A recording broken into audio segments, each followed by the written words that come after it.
ladies and gentlemen, we have a very special treat for you today. Okay, it's very rare that you actually, in the middle of all this crypto stuff that we always talk about, that you actually get to hear genuine wisdom of lived experience. So today we have a legend and a half, and I will let him introduce himself. Sir, can you please tell the world? Charles Liu is my name. In Chinese is Liu Yangsheng. Born in Taiwan, raised in the States, went to college and graduate school in the States, but decided to move to the People's Republic of China when I was 25 years old, and decided to devote myself to the development of the global South, development of China, and then hopefully make a contribution to alleviation of poverty, to new and renewable sources of energy, and accelerated deployment of new technologies that enhances transactions, enhances cross-border relationships between countries without paying huge costs. So these are just things that I've been interested in. I've done investment banking. I worked in the United Nations for 15 years. Investment banking, I was head of Starcharge in China for 10 years, and private equity firm for 12 years. Yeah. And my age really showed more when you added all else, right? So you've done your tour of duty. Been there, done it, 40-some countries doing projects. Yeah. And seeing projects and investments and so on. Mm-hmm. But also understanding, like we're talking about sector-specific knowledge.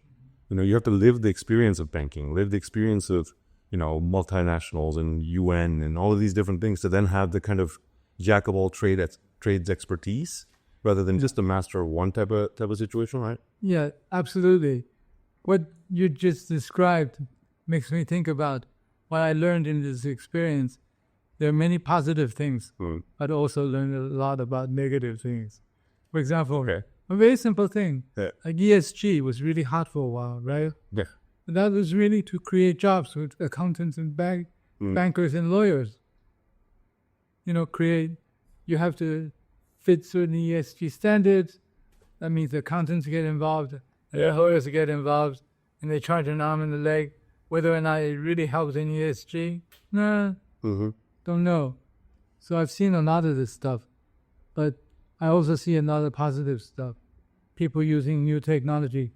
Take new and renewable sources of energy, for example. Mm-hmm. Now, a Saudi royal, you probably heard this, said to me, "We're building solar panels like there's no tomorrow." Mm-hmm. I said, "Why would you? Biggest reserve, among the biggest reserves in the world, right? In oil and gas." He said, Stone Age did not end because we ran out of stone. Mm-hmm. Stone Age ended because we found iron. Now, fossil fuel age will not end because we ran out of fossil fuel. Mm-hmm. Fossil fuel will end when we run into new and renewable sources of energy that's more efficient, that's cheaper, that's more accessible to the general public. And that's what we have now. Solar is now cheaper than coal. Solar is now cheaper than gas. Solar is not cheaper than any other form. Well, until one of our favorite subjects, until fusion comes. Yes. Can't wait. And hopefully soon. Yeah. Can't wait. Absolutely. Okay. So until fusion comes, sure. let's zoom out on the world perspective, right? Specifically looking at the energy transition, kind of that wheelhouse. Take us through that journey. Like what's going on in the world as far as the energy transformation, in simple language, in the kind of language that our people can understand. In simple language, used to be pushed very hard by the West. The energy transition. Was pushed very hard by the West because they felt they had a lead on the technology.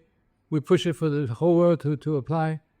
And that means developing countries will have to pay for the technology knowledge that we have in the West. But now it's a very different story. Europeans are having problems with their economy. Mm-hmm. And the U.S. basically, Mr. Trump has decided leaving Paris Agreement is the right thing to do. Despite the fact Paris Agreement formed principally by the Western countries. Exactly. More than a decade ago, right? So now it's a question of, we want to sell our gas. Drill, baby, drill. Frack, baby, frack. That's right. Yeah. But who is the biggest in this now? China. Mm. And China is now producing, its productive capacity is over 85% of the global supply of solar panels, and over 60% of wind energy. Would you say 5% or 50? 85. 85. So 85%. Yeah. China's installation of solar panels per year is now more than the rest of the world combined. Exactly. And think about it, that's a lot of panel, because according to my latest calculations, 1 gigawatt, we're not talking about tens of gigawatts, right? 1 gigawatt is 1.5 million panels. Wow. So it's a lot of panels. Yeah. But what happens? Price of solar production of electricity has fallen so much. It's fallen over 80% over the course of the last 10 years. So at least we're thankful for what China has done, because, well, we are thankful. I'm Chinese too, so I think the rest of the world should be thankful. Listen, we're thankful. Yeah. Well, the rest of us are pretty thankful, okay? As we're sitting here on a Chinese-made couch, on a Chinese-made phone with a Chinese-made stabilizer, with a Chinese-made man, I feel like... And then basically what this means is that there's an expression which I think is very, very cool, is China is producing accessibility through abundance. I love that. Right? I love that. It's just like how an African head of state was saying to me, we have to thank Shenzhen for our last 10 years of rapid development. I said, why Shenzhen? Shenzhen is a city in China. That's where Tencent, Huawei is, right? Yeah. He said, well, Shenzhen companies first built our 4G and now 5G system. Before they built that, 90% of the population, over 90% of the population in Africa didn't have bank accounts. So how they can transact. No. And then when we get stable... Yeah. So we're going to get into that. When we get stable coins, that's even faster. Yeah. But the other part that he described, which I thought was really meaningful, and this is for those more sophisticated about the economy, will recognize this. Only the supply chain of Shenzhen can produce $45 cell phones, smartphones. If you leave it to Apple, you're talking about $1,400, right? Yeah. So $45 cell phones now allows Africa to have access to information flow, to education possibilities, and transaction. Yeah, infinite possibilities. And that's what's really accelerating a lot of development in Africa, which is basically the continent with the most least developed countries and needs this. So this is an interesting topic I want to touch on. Like, I think there's such a misconception of China in the West. It's just looked at as like, no, it's this tyrannical, authoritarian, and it's this like outside-in perspective. Can you just shed some more light on the inside-out perspective? Like, we were just speaking about this, right? The way the Chinese system is structured, the way that there's, multi-decade plans, the way it's executed on the ground, the way there's a directive focus. Like, I think a lot of that can... You've described it, baby. That's what I'm saying. But I would put a hat on it. Okay. Put a chapeau on it. Trust me, in crypto, we love putting hats on it. There's this dog with hat, like, it just works. Last year, I was in UAE, United Arab Emirates, speaking to a number of the senior people there. And last year was the 40th anniversary of the establishment of diplomatic relations between UAE and China. Now, in addition to that 40, I mentioned to them there's another 40 in that 40. In that 40 years, China's GDP per capita went up 40-fold. It must have done something right. Yep. What did they do right? It's exactly what you're describing. Strategic planning, focus on two things in particular at the beginning. One is infrastructure, two is education. At the time of China's liberation, illiteracy was over 90%. Nowadays, I think there's zero illiteracy. everybody can read and write. Yeah. Whereas the latest numbers that I've seen is 28% of U.S. adults, U.S. adults are literally illiterate. No way. Yes. Yeah, as an American, I can kind of believe that, to be honest. Like, Ranked the what? Everybody ever 30th in the world. Yeah. So, No, we're number one. yeah, you're number one. Number one. I have to say, And then obesity and stuff were number one, for sure. there's something else. In terms of elite universities, Yeah. U.S. is still number one. I went to one of them, supposedly. But And you turned out fine. Look what you, nothing went wrong. But okay, so then looking at that, it's like the U.S. has, the universities has had this lead, has had, it's the hub of technology in so many different ways. Yet China's clearly wiping the floor with the States, yeah, right? So, okay, so looking at that kind of zoomed out perspective, where do you see things headed? I would describe it this way. Yeah. My generation of college graduates, which is the early 70s, again showing my age, Okay. something happened in the 70s and 80s when deindustrialization started to take place. Mm-hmm. Those who used to want to be scientists, engineers, all started to do financial engineering. Mm-hmm. MBAs became the big thing. Mm-hmm. Law school becomes something else also. So very quickly, the elite from the best universities and colleges of the U.S., the vast majority of them went to Wall Street and started to get into gambling on Wall Street. Yeah, financialization. Yeah. That's right. Yeah. Which is really very unfortunate because they are a lot of very smart people. But if your entire career path is now based on how much you can scan the market, let's say, hedge funds and so on and so forth. Well, especially with all the derivatives, all the kind of multi-layer cake that got made up in the process. Right. But now it's kind of a rude awakening that's happening, though, right? It's like these countries have gone through the process of financializing their entire economy. That's right. But underneath, the wealth has been disappearing the whole time. And now the bell has rung, and all the countries with paper wealth are chasing real wealth. Because in the end, what's real wealth? It's a beautiful place to stay. It's the energy to power the whole thing. It's some water, and it's some food. And good friends to hang out with. that's have right. more drinks. Bullshit with. Exactly. Now, what really makes me amazed is how U.S. can still claim to be, equality, and so on and so forth, when you have, at last count, 860,000 people who are homeless, and you have people who are worth hundreds of billions of dollars. How can you have that?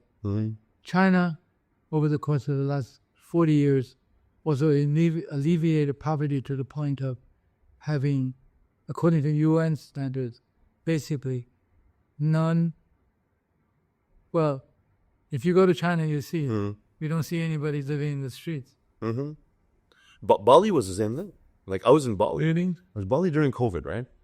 And I was just walking around, and the streets are totally empty. And so I went to my Balinese friend. I was like, hey, where are the homeless people? And he looks at me and he goes, brother, what homeless? And I was like, homeless. Like, they don't have homes. Yeah. And he looks at me and kind of tilts his head. He's like, brother, they go back to their villages.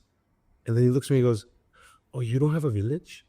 And I felt like such a poor boy. And I was like, oh my God, I do have a village in India, but he has such a good point. When you have community, when you have this kind of, there's more to life than just being alone in a corner and making money, right? And I think that social cohesion in China compared to the social dissonance that exists in the States. It's now going to the extreme, more than dissonant now. Yeah. But going back to what you were saying before, what did China do that was right? Right. Right? One is build infrastructure, the second is education. And once you build the infrastructure, then goods and people move on it. Exactly. Accelerates the whole process of enhancement of development of society. And China has done quite a job too in helping the developing world in building infrastructure. As, again, senior government official of Kenya was quoted as saying to the American visiting vice president, oh, China? Yeah, the airport you landed in was built by them. The road you are on now is built by them. The hotel you're going to live in is built by them. What did you leave us? What what did you leave us? Yeah. Right? Yeah. So I think what China is educating, well, I shouldn't that too condescending, Right. is what China's experience can give to the developing world is, number one, strategic planning. Mm-hmm. Long-term stuff. Long-term strategic planning. Yeah. And number two, build infrastructure. Mm-hmm. With infrastructure, many things can happen and accelerate the process of improvement of lives. And number three, I think it's also very important for developing countries to think about this. Don't believe in this. Elections every 4 years will really help you. Because China didn't do that. Right. Leaders get together and think about what will happen in the next 5 to 10 years. And then execute. And execution is also needs people who are very well versed and experienced in management of government, governing people. Mm-hmm. And like you said, the social cohesion is very important. This is something that I jokingly said, Qin Shi Huang, who was the emperor in China, about 2,000 years ago, decided we can't have 15 languages, 40 nations. What do you can, by the power of the sword, unify the country, and unify the language, unify everything, and measurement, and so on and so forth. I think that built the basis. Otherwise, China would be like some other places that's split up into many countries. Yeah. But Africa's situation is different. You look at borders. No other continent has borders that's straight line like Africa. Yeah. All done by colonialists. They just lit up the straight lines. That's right. Especially drawn right where it caused the most amount of problems. That's right. Just split them all out. Yeah. Tribes going in left and right. Even though the same tribe, it could be in two different countries and totally separate. Yeah, exactly. Anyway, so Africa has I think Africa has a lot of potential now because they've thrown out the colonialists in as clear a way as possible. Thankfully. Like throw out the French the last couple of years. Yeah. And that means... We threw you guys out, Cyril. But what happens when that happens is that the new government composed of more sophisticated locals. They're more sophisticated, that's how they get into power. Yeah. If you're more sophisticated, you realize you have to appease the people. You got to throw some money around. Throwing some money around means what? Creating a middle class. See. What does creating a middle class means? Creating a market. Right. And accelerate the movement of money and people and goods. So okay. So now looking, let's just take Africa as an example, right? The Kenya example is perfect because it's like, when you imagine somebody or like Indonesia, or here in Indonesia, let's talk about Indonesia. We got 16,000 islands, and with so many people living in so many different places that I don't even know how this country works this well, right? And specifically, what are you doing in that process, especially with the Starcharge, to create that kind of new future that we're moving into? What does it look like in the life of somebody who's going through it? I think if you're 16,000 islands, you don't have to be 16,000 islands, even 1,000 islands. You cannot build a grid. Mm-hmm. You cannot connect the islands through a electricity network. It's impossible. Yeah. But the technologies exist today, which is Starcharge company that I'm with, has evolved, is using solar to generate electricity and using scaled up batteries. And then you have 24-hour electricity supply to a village on the island or even to an industrial zone. And there's a lot of mineral resources in Indonesia, but there are a lot of mines. Mining can be also found this type of system instead of satisfactory and cheaper, because solar is free. Well, you buy the panels, it's free. It's marginally free. Free. Especially here, there's so much sun. Right. Yeah. This is why you like Bali, right? But it's interesting, actually, that in Bali we just had the blackouts. and I was like, oh, I got to get solar. I'm getting hydro put in, but I'm like, I need my own microgrid, because for me, self-sufficiency has been like the name of the game forever. Yeah. And power is that last thing, because especially in crypto, I was just, I'm I was a crypto head once. You're on the computer all the time. Yeah, and then as soon as the power went down, it went down for like 5 minutes when I was there. When I wasn't there, it went down for like a day. No, but it went down. It was like no transaction. I did not know what anxiety felt like until that moment, and I was like, oh, I went out, bought a generator, did all this stuff, and it turns out you can't store gasoline for a long time, so it's like a whole nightmare. I'm like, why don't I just have panels on the roof that would actually allow me to power myself? And that's right. Just enough power so I can run my Starlink and my laptop so I can hit. It's dirt cheap. Yeah. It's dirt cheap now. And this comes back to the expression about China, creating accessibility to abundance. I love that. And how do they create abundance? By efficient supply chain and efficiency in manufacturing, and improving the manufacturing process all the time by more robotics.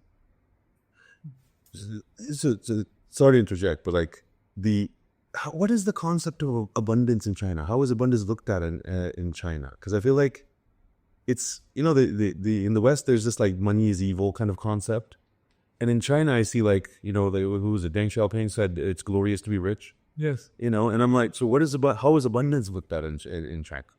I think abundance comes from two things. One is the demand of the market, then people get into it.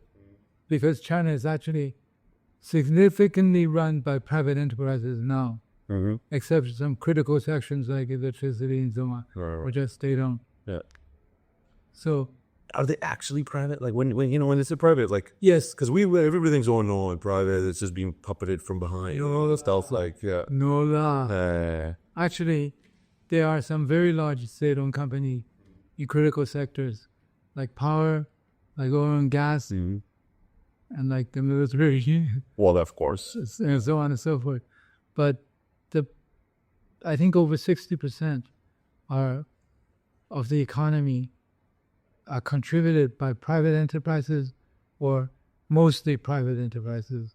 Because you take a look at the electric vehicles, the one that I use at home is Weilai. It's a company that makes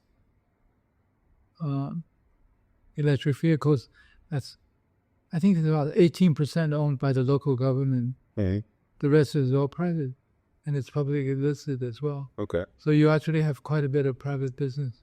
So one side is the drive to satisfy what the market wants. And increasingly, unfortunately, not Europe yet, but if Europe starts picking up Chinese electric vehicles without imposing heavy-duty custom duties like the Europeans are talking about, we'll see. Because BYD and brothers, even Huawei now, and Xiaomi now, are making electric vehicles. They're cheap, incredibly effective, and easy to maintain. Yeah. And I think that's my neighbor who is a senior management of Mercedes in China says to me, oh, I think we've given up on trying to catch the Chinese because making the components and the batteries and all the efficiency enhancing and it's not electric overnight. Yeah. I don't know if you sat in one of these. No, electric games. Yeah. The electronic gadgets they have are just incredible. Like in China. Yeah, in China. You have to see it. Okay. Where Ford's CEO, I think, was in China last month and visited a couple of electric vehicle companies. I said, we've given up. Yeah, it makes sense. There's no sense. Makes sense. Just try to catch up. Yeah. Unless Donald Trump continues with the 100% duty on Chinese electric vehicles.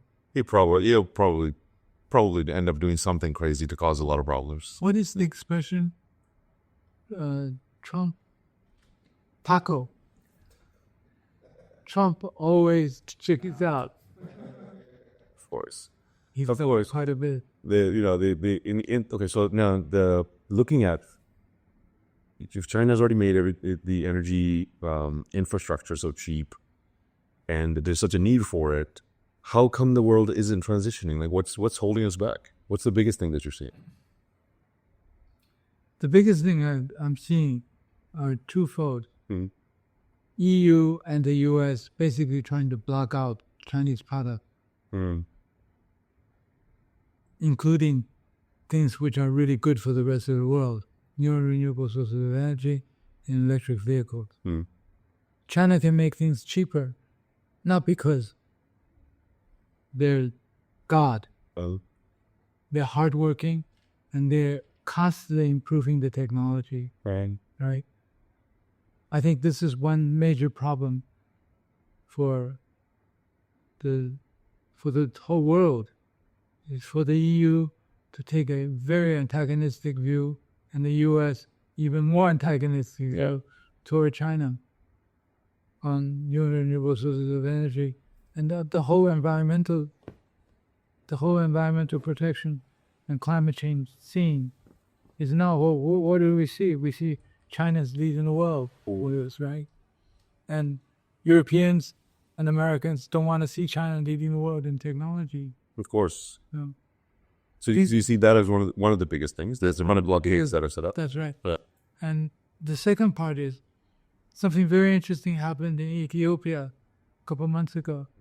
The government declared no longer allowed anyone to import fossil fuel vehicles Across the board. across the board. Wow. Now, the argument, of course, is environmental protection, and the electric vehicles are cheaper and better than fossil fuel.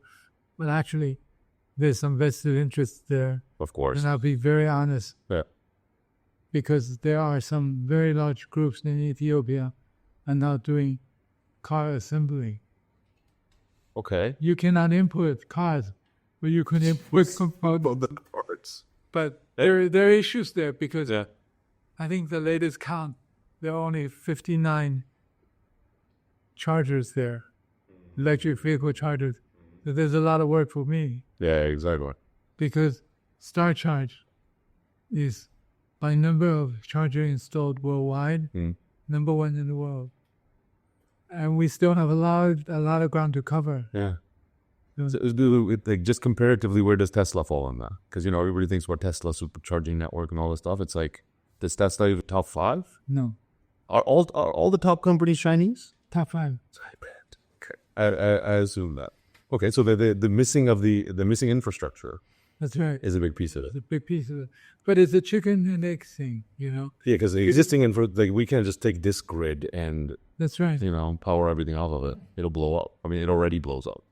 A colleague of mine was just in Kenya to discuss exactly that, EV's infrastructure, Yeah. because Kenya would like to move toward electric vehicles and promote it. I don't know if it's for the same reason as Ethiopia, but Yeah. I think Nairobi has quite a bit of the pollution issues and so on. So they're now my colleagues were there discussing running a program to install EV infrastructure in many places in Kenya.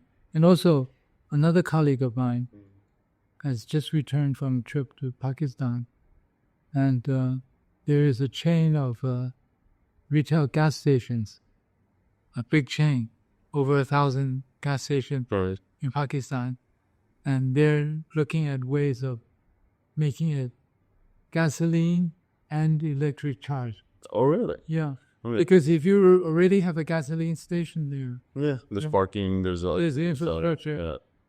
there's shops and so on and so forth. Why take away more peasants' land to do a different setup? Yeah, and then move people to a whole different place. Like, That's right. That'd be nice.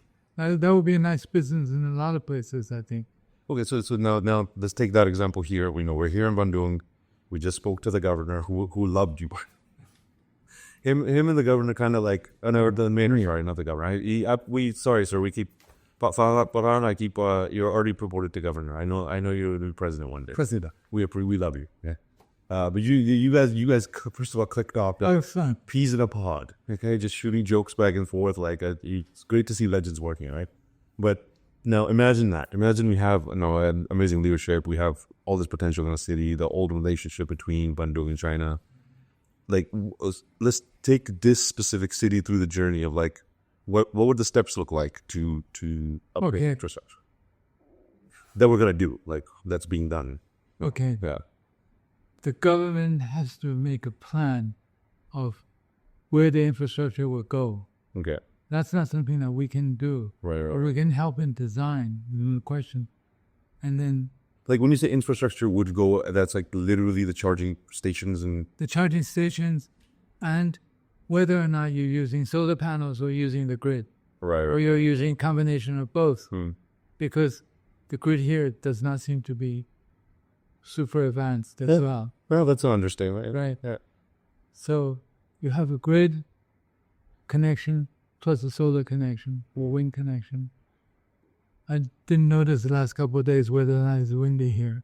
It's actually not particularly windy, actually. Okay. Yeah. So then it's solar. Yeah. And then what we do is, once the government has decided, okay, this place is suitable, then we start laying out a municipal plan of having the connections and having the build-out. But before that, I promised the mayor, in this part he likes, we'll do some pilots. Exactly. Right? Do some pilots and let people know this is technology that's available and it's cheap. Yeah. So that's the education process. I love that. Okay, so education, the planning, and then pilots to then test out those. That's right, and the rollout. Yeah. And so then naturally, as a tokenization guy, I'm like, is that infrastructure going to be tokenized? It should be tokenized. How do you tell it? Electricity is probably the most, I think it's one of the best sectors for tokenization. Yeah, I mean, Bitcoin is tokenized electricity, basically. Burn a bunch of power and turn it into a That's right, exactly. GPU mining and all that stuff. So absolutely. I think, well, we'll get to that phase. Yeah. Because we have to build the asset first. Yeah, you got to slay one dragon at a time, right? And then in a certain progression. Yeah. I mean, it's already confusing enough trying to explain a microgrid. That's right. Let alone, the moment you say the word token or blockchain, people are like, get out. Okay? How dare you? Yeah. But the other part that would be interesting is it's always good to have some pilots as part of the education program for people to see. Because this might get people to buy more electric vehicles. Especially in a place where I am humbled by the army of motorcycles that rushes around me when I go on the street, Oh man, then there's Bali. You just be on the sidewalks. Yeah. So electric motorcycles are probably very good. Okay, this is where I'll challenge you. I cannot ride an electric motorcycle. Yeah, because you're a Harley guy. Yeah, no. Here's the thing. I'll ride an electric motorcycle as long as it has like some kind of vibrator on it that shakes according to how fast I'm going. And also makes the right noise. Yeah.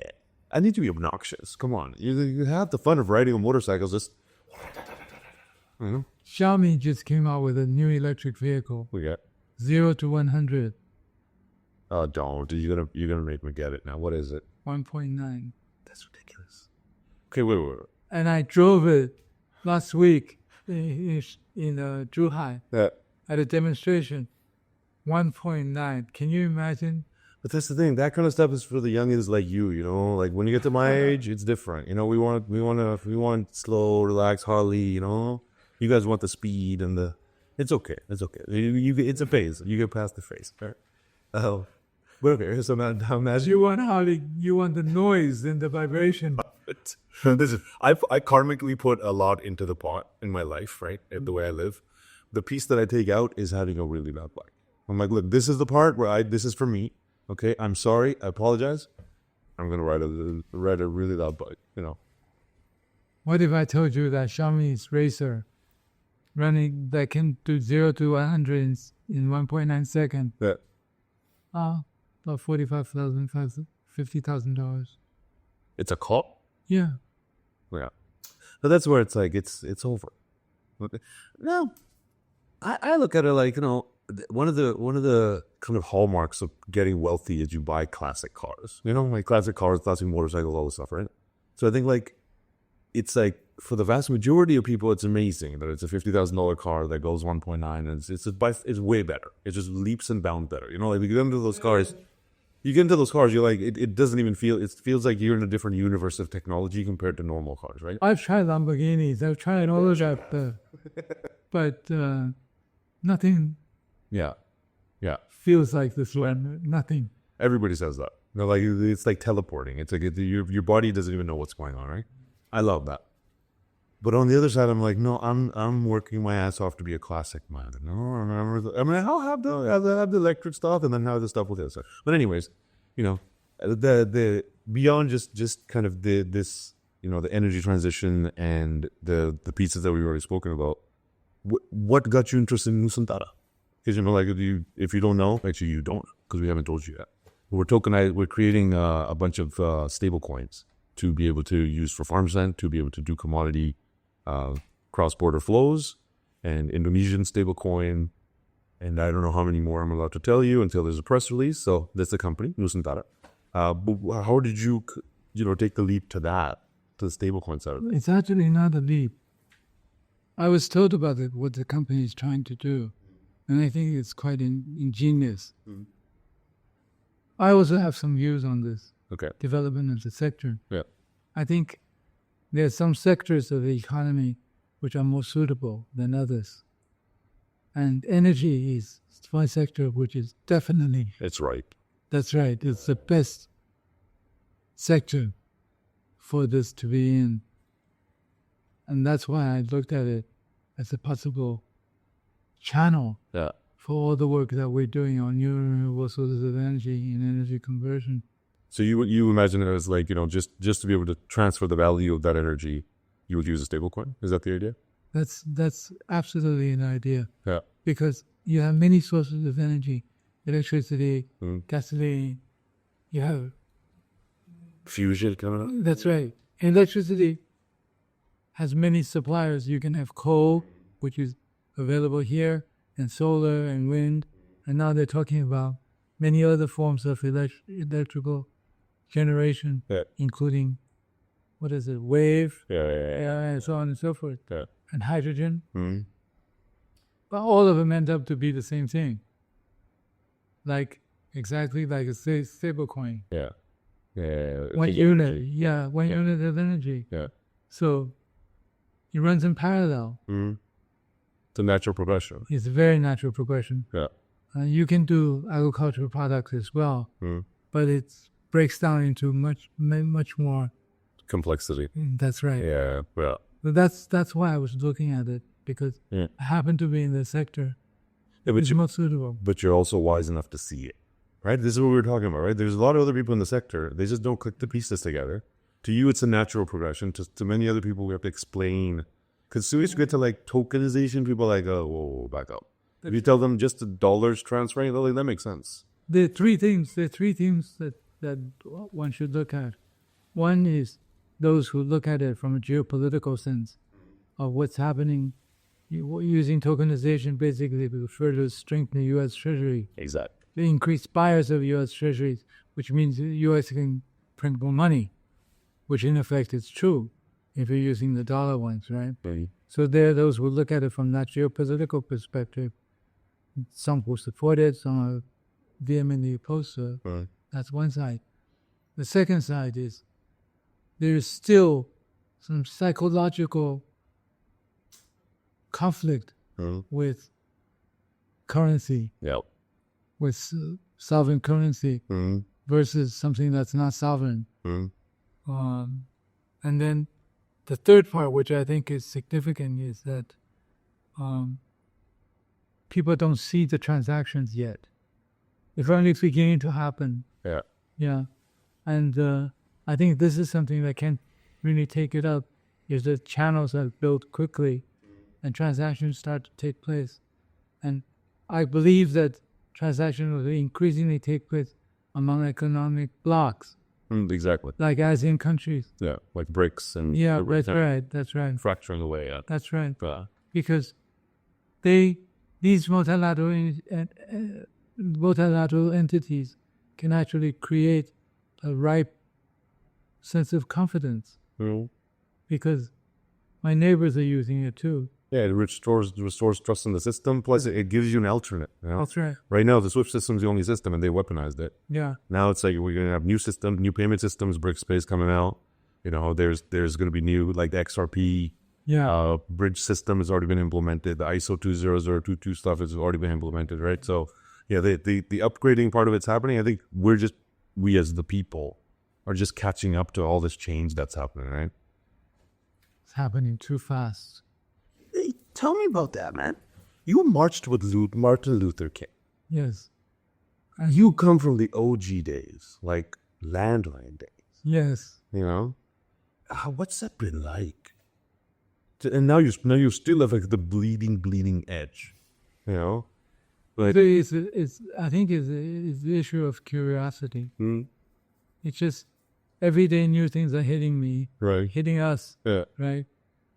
And I try to integrate it into my knowledge base, my experience base, so I can better perform whatever duties that may be performing. But that's where you're a legend. Because, most people, it's like, I feel like it's just an age thing. You get to a certain age and you're like, you know what, fuck this, I give up.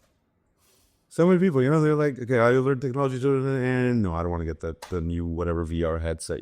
But it's, it takes kind of intention and effort. What do you think? I think if you think about secret sources, enthusiasm, right, and curiosity. Yeah. Okay. I remember when I was running my second private equity fund in 2007, 2008, I was looking for people. And because I quickly raised a lot more money than I had expected to raise. Is that a problem? Yes. Okay. And I kept on thinking about curiosity. Mm. And I was right. The people with the greatest curiosity were the best. And it was just fun. Yeah. You can always tell who are the people with the greatest curiosity. Because there's like activity, there's, newness, there's wonder, there's joy. They're always looking for new experiences and things. And then there's the, vast majority of the world. I even had a kid. Yeah. At 62, mind you. Yeah. But I'm actually thinking about the other kid that was doing some stuff for me. Yeah. And this is when the Apple cell phone started to hit the market in a big way. The first one? The first one. Okay. Yeah. He actually took the phone and broke it apart. Yeah. Just out of curiosity. Yeah. I used to do that all the time. That's right. Like every single time they would give me a toy as a child, I'd play with it for about 2 days. On the third day, I'd I'd strategically open it, systematically, in my very careful way, open it, with the intention to put it back together again, obviously. Hoping. Never could. Because, to get down to the mechanism of how the mechanism works, you have to break a lot of things, right? So then I would just hide it in this, it was like a headboard on a bed. So I just open it. So, I used to break toys and throw them into the headboard. 5 years later, they have to move the bed. They find it. Okay, then the bed literally sounds like one of those shakers. And I got probably the most consistent multi-person beating that I would ever get. It was like a handout process. Was coming. Yeah, it's like, bam, bam, bam. What did he do? He didn't go check the toys. Come here for a second, And I was like, but that curiosity of breaking things apart led me down the path of looking at, okay, well, what is this? Okay, well, these are atoms. We'll look at quantum mechanics and look at the details of everything. Okay, well, what's the theory of relativity and what's the big science? But everything in between, right? Yeah. Simba, Yeah. I think one of the things for people like you and your colleagues and your co-investors have to realize that the rest of the world is not like that. Yeah. People with that curiosity and the ability to actually drive themselves with that vision and energy are actually few and far in between. 100%. The world isn't built for those people. That's right. It's very unfortunate because there are still billions of people who are on the edge of hunger. There are still places with tremendous hardship, like Gaza. There are still places where there is insufficient food to feed everyone, like some of the LDC, these are the developed countries of Africa. And there are those, well, then let's just say we've been blessed and we're lucky that we can have vision and we can pursue it energetically and have the capacity to do it. So, and have the longevity to spend a lifetime on it. You know, because like you have a much more longevity. I'm working on it, but no, you have the proven longevity. I have potential longevity as long as I don't fall off the motorcycles.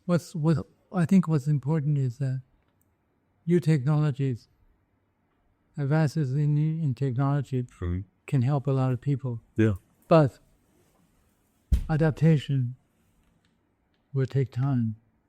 And especially in this like hockey stick exponential age where it's like every 40 seconds things are being reskinned. But that's what for me, it's exactly that. I'm like, look, if we can make sure that the light turns on for a person who's, to them, that's magic. You know, there's still a huge amount of the world where a light switch flicking and a light turning on is like one of the greatest gifts they can get. That's right. You know, and then it's food. And it's like, hey, so many places in the world, you know, coming from India, we've all seen it. And then coming back to the African story. Yeah. Without the cell phone, the smartphones. Exactly. They have nothing. Exactly. No banking, no transactions possible. Yeah. So electricity is important. Exactly. Yeah. So if we can just get those basics to people, exactly, that the base layer then develops into everything on the other side. Right. The education, everything else can happen as long as people can eat properly, people can live a good life and actually power their own life.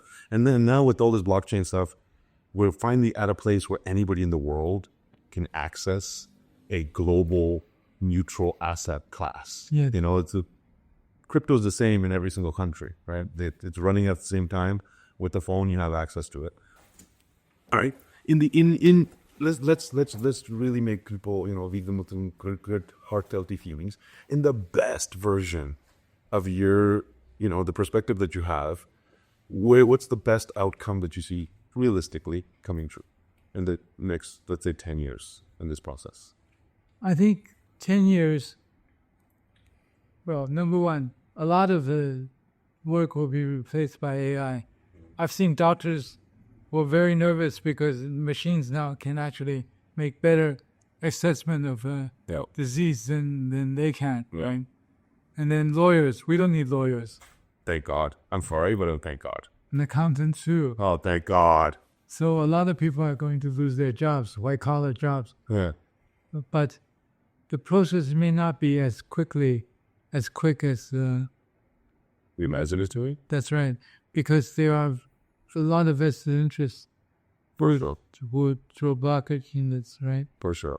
And that's one side of it. Can we get rid of the bankers too at this point? If we got lawyers, accountants, it's just bankers. I feel I guess it's the worst. Don't worry, we're working on it. We take the bankers, okay? Good. Yeah. Somebody's already figured out the lawyers and the other guys, okay? I shouldn't say this because I was a banker for 10 years. No, was, don't worry. Time ago. You were also a lawyer, but we forgive you. No, I got a law degree, but I never practiced law. Oh. I decided I didn't want to go to Wall Street. There we go. You're one of the good ones, bro. Going away to acts. But I think in terms of what will happen in the next 10 years, I think there will be further complications worldwide given uncertainties in geopolitics. So, whether or not there will be some serious outbreak in the Middle East, South China Sea, Taiwan Strait. I mean, there's just a bunch of powder kegs sitting That's right. Yeah. And then... And to imagine that they're not going to get lit. That's right. Okay. And then how about... Now, Ukraine is talking about direct hits on Moscow. Mm-hmm. I mean, that's serious stuff, right? So... Cyril was telling me this. You know, in Ukraine, they've gamified drone pilots killing people. Yeah. Like, they literally get points and the airdrops and all that stuff. It's like, it's a scary world. Yeah. So, I think... Well, we've got to stay positive, bro. It's fine. Don't worry. You will be okay. The biggest issue, the biggest, I think, the most dangerous unknown is not technology, but the geopolitics. Yeah. Because U.S. has already demonstrated how the election of Donald J. Trump can change his society. Sorry, not for the better, right? But in a way, it's for the better because it creates more cohesion among the global South now, because they see that Exactly. you can't count on the Americans. You have midterm elections coming up next year. What's going to happen? Right? Yeah, and the thing is, like, what the reason why I love Trump? Well, one, because there was just literally no better option. It's like shitty and shittier. But well, one is he's funny, he's hilarious. Love him as a comedian. Secondly, I'm like, at least he's shaking stuff up and he's just laying it out in black and white. Like, we're America. This is how we do it. Okay. Fuck you guys. Fuck you guys. Okay. No matter who you are Yeah. and how you've been so-called ally and friends with Get out of here. decades. Exactly. Yeah. We'll call you an ally, and then you'll have, and it's all being laid bare. That's right. And there's no, he's kind of taken away the allure, the Obama-ness of like, we're going to get Nobel Peace Prizes while we bomb people, right? So I'm like, okay, good, And historically speaking, where we are, we go through these cycles of history. At this point, him showing up and breaking down the old system, I think is necessary for this new system to, come alive. There could be a lot of issues before the new system can be formed. Unfortunately. You think? I think so. Blowing up the old system, that's going to cause some issues? Like what? Well, it's a country that's going to the extreme. Mm-hmm. The so-called moderates Yeah. no longer exist. Mm-hmm. And then it's a country with 330 million legal guns. America. I don't know how many illegal, but More. yeah. Probably. There's more illegal guns in the States than legal guns. So, and the sense that I get, I lived in the States for 30 years, so I have some sense of how things are in the U.S. There's a zero-sum approach of a winner and loser. Mm-hmm. In European football, you can have 0-0, 1-1, and then you can have a face-up or whatever they call it. Yeah. But in U.S. sports, you always have overtime. Overtime plus overtime plus overtime. Yeah. Why? Because it's zero-sum. You have to have a winner. You have to have a loser. And I think it's a very dangerous psychological state for society to be in. It's a finite player playing a finite game versus infinite players playing infinite games. That's right. Culturally, I think it's a dangerous hitch. I mean, now it's becoming obvious. That's right. But I think as we go through this process, there's going to be when you break the old systems, everything goes with it, and there's insane amounts of chaos. But I think the fact that we're going to have to sit, and people are going to have sure, your job gets taken, then people are going to have to sit and think about their purpose, their mission, what drives them. I think, the pain is worth humanity actually focused on their... I love it when you say Simba, by the way. It's actually, we're talking about America. I'm not that optimistic because they've made billions and billions and trillions of dollars and living off the backs of the rest of us. That's right. But, and if the rest of us are no longer going to supply it because they see for real what U.S. now stands for, fuck you guys all. Yeah. We're just concerned about ourselves, even if it destroys the rest of you. Right. They're not going to be lapping dogs anymore. Then what's going to happen? Yeah. Because U.S. doesn't have the capacity. It has energy, it has agriculture, but it doesn't have manufacturing capacity anymore. Yeah, it's a wealthy nation. Labor is expensive. Like there's a million things. I mean, you don't have the natural resources. You don't have, rare earth elements. So many. That's right. No. But see, I'll talk about that. Do you think it's systematically being done? Do you think it's purposeful that all of this stuff was set up? Because it seems a little too perfect. The only place we can make these super specific chips is we put it on Taiwan, and we just left it there because we knew it would be a powder keg one day. The suppressing China and letting U.S. rise up, and now this kind of tearing apart of the U.S. from within. I feel like there's a lot of interests that are pushing the world in that direction. I think in terms of the interest that's pushing, I don't believe in, I guess should not call it deep state, but I do believe in the military-industrial complex. Yeah. And it's a very, very powerful force. Mm-hmm. And now it's tied to Silicon Valley in a very serious way. I think that is the Palantir, talk about that. Yeah, Palantir. Yeah, right? yeah. For those of you who don't know what Palantir is, it's created by Peter Thiel. Peter Thiel. Tell us about Palantir. What do you know about Palantir, sir? What have you heard Well, down the grapevine no, it's that you can tell us? We don't want to get Palantir. We're cool. We're cool. We're cool. All right. We're just talking. I don't know nothing. Delete the file. No, Palantir's most of its profitability has come from Pentagon, No. right? And now Palantir is getting involved in some very large investments in AI. Uh-huh. And I wouldn't be at all surprised that it has Pentagon relations there. Well, Palantir's AI was making the kill decision in Israel. That's right, Yeah. exactly. Yeah. So these are the type of things that a lot of money is being put into, not only by the military, but also private side and from Silicon Valley. Especially now that they've done a peaceful coup of the U.S. You know, the billionaires just walked in and took it over, and the rest of us were like, yeah. That's right. You know? Yeah. But also on the flip side of all this happening, you know, it's like opportunity and adversity is always two sides of the same coin. Yeah. You know, and like, there's no way 20 years ago, and not even no way. You know this. You know, if you've lived the life of trying to explain microgrids and this kind of transition to people, the world has to go through this process for it to make sense to the world. You know, blockchain, tokenization, all this stuff we're talking about. The old systems have to burn to have the opportunity for the new systems to be built, and genuinely, we have the ability to like code that fairness into the code that will run society. Okay, in terms of digitization Yeah. of economies, China has proven already that coins, especially solidly based and monitored Yeah. or issued coins, will happen, and will happen a lot quicker than anywhere else. But on a regional basis. So like just in China. No, this is what happened. If you visit China today, you can have people like myself who have not looked at cash for 5 years. Right.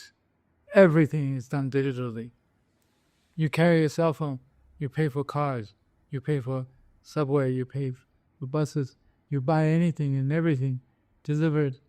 You want 15-minute delivery, you have 1 hour and a half delivery, or next day delivery. Everything's right there on the phone. That to somebody living in the States, that sounds like the future. That sounds like some sci-fi. That's right. So, you know, that's like old technology in China. It's really old technology in China, what they're doing. We joke about how U.S. is still writing checks, in the mail, right? But what we have is a situation in which parts of the world will adapt more quickly for a variety of reasons. Yeah. But not all of the world, or even half of the world, will have the capacity to move that quickly. Yeah. Yeah. But once in China, if you visit China, if you go through the street... Oh, I'm definitely coming to visit China. I'm coming to see you there. You say, go do it. I don't even know. Are we allowed to talk about the fusion reactor? No, fusion reactors are making revolution, well... In the world. Yes. Oh, Everybody's doing fusion. Yeah, all the cool people are doing fusion. Are you doing fusion? We're doing fusion. Okay. But I think in terms of tokenization, I'm still of the view, yes, they will be adopted in due course, but the regional basis is a much better way to approach it. They're trying to be global because it sounds good, global, 8 billion consumers, and how many transactions there are, and so on and so forth. But if you look at adaptation of e-commerce, how long it took for people to get used to it. Yeah.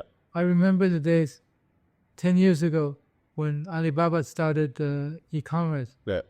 And there were a lot of people who said, no, why would people pay for something that they haven't seen yet? Right? Yeah. No feel and touch. Right? Yeah. Now, who thinks about feel and touch? Nobody, right? Yeah. Not only in China, but in many other countries. I think tokenization will happen, but the smart way to play it is play it on a regional basis. ASEAN countries, GCC, or MENA, and so on and so forth, or the Organization of East African States, West African States, and so on. And those regions are running away with it. That's like right. Already what's happened. That's right. You know, so focus on that, because there are differences of culture and mentality that will make it more, I think, much more effective in terms of promotion. I hope this is something that you guys think is meaningful. Why I said on this, because I'm not an expert, but I've seen how it works. Kind of an expert. But okay, no, go ahead. Okay. So. Okay, time to take a nap. No naps. One last question to you. Okay. I want to have a cigarette. What is it's very difficult? No, you're on my podcast. You're kidnapped. Okay.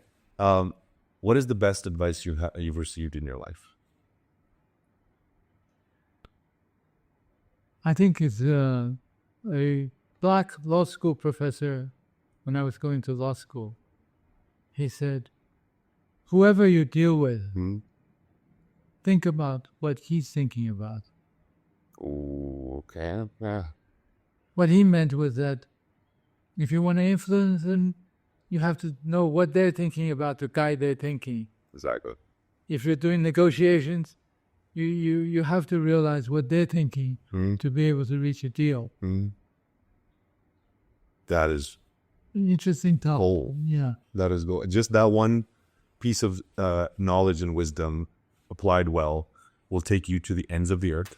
And thank you for being a legend and a half. I'm so glad we met. Happy to be here. I'm so glad we're going on this journey, okay? And you're gonna see a whole bunch of amazing stuff. But for now, we're gonna go have some cigars and cigarettes. And then the other part is wherever you may be, you could be in Bali, you could be here and there. I could be in Beijing. We can still do this. Exactly. Oh, now we're just gonna make it an excuse. We're like, I'm coming over. Why? We gotta do a podcast. Oh, come on now. I'm coming to China. You're like, I gotta go to Bali. Why? I gotta do a podcast. Who told me us? You know, so we build excuses to do. The wife would not be very happy about that. To come to Bali. Oh yes, I didn't think about that. Yeah. We're figuring out solutions. Yeah. So, I shouldn't mention Indonesia. I should say going to Bali. Bali, exactly. Yeah, that's the secret. You know, if you say Indonesia, especially a lot of people, Americans, I was like, I'm moving to Bali. They're like, what's a Bali? And it was like, it's an island, like Instagram. They're like, oh, this is in Indonesia. I heard that place is like third world. And I was like, do you look at your own hometown on Instagram, or do you look at Bali? And they're like, da-da-da-da. People don't get it. Huh? But okay, we're not going to take up too much of your time. Thank you for joining us. Remember, don't like, don't subscribe, don't hit that stupid notification bell thing. Genuinely absorb this information, pass it to somebody who can actually benefit from it, or don't. We don't really care. We just appreciate you watching this part. We love you. See you next time.